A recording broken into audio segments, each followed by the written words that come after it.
not many people want to meet Donald Trump when he visits the UK in July.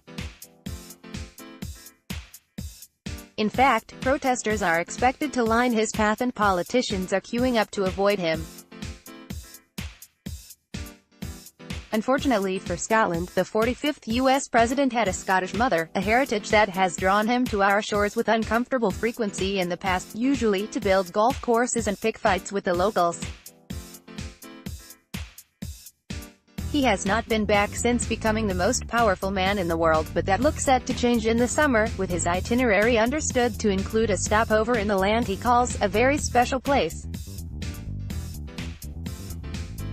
His advisors are said to favor a Scottish diversion, fearing the hostility of a London crowd, and hoping perhaps that he can travel north of the border with less of a lynching. They can't be very well informed.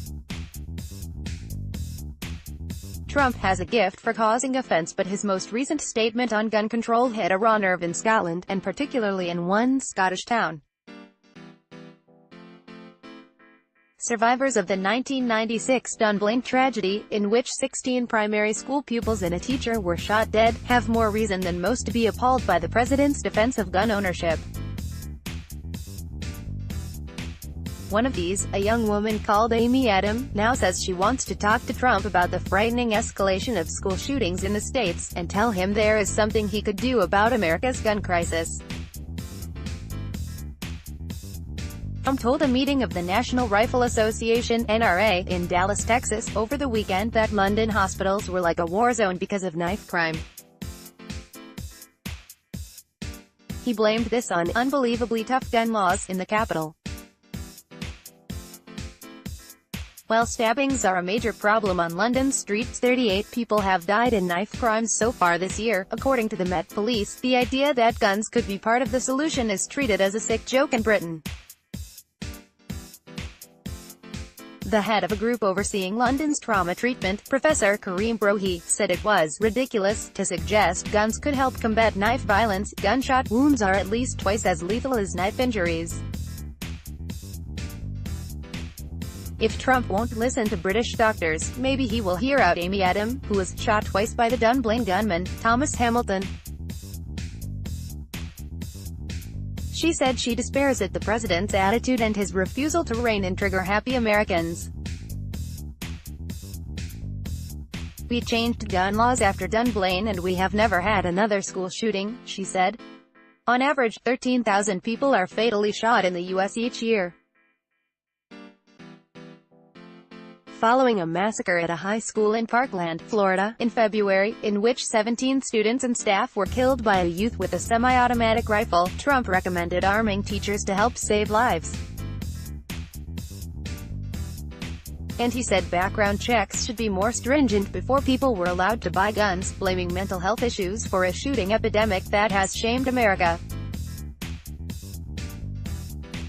After Dunblane, virtually all automatic and semi-automatic firearms, military weapons and handguns were banned in the UK, a measure that families campaigned for and that has been effective. Trump did listen to school children after Parkland, in meetings that he hosted in the White House, with traumatized youngsters reliving the ordeal and recounting how they had seen their friends die. One teenage boy from the school said to his president, "I don't understand why I can still go into a store and buy a weapon of war." At the same meeting, Trump appeared to listen to the relatives of the victims of Sandy Hook, an earlier massacre in a primary school, where 20 children and 6 staff members were slain.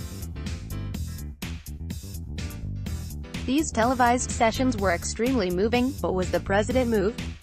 He was much mocked at the time when cameras caught his notes, with prompts such as, "I hear you," and "What can we do to help you feel safe?" His comments to the NRA are what we would expect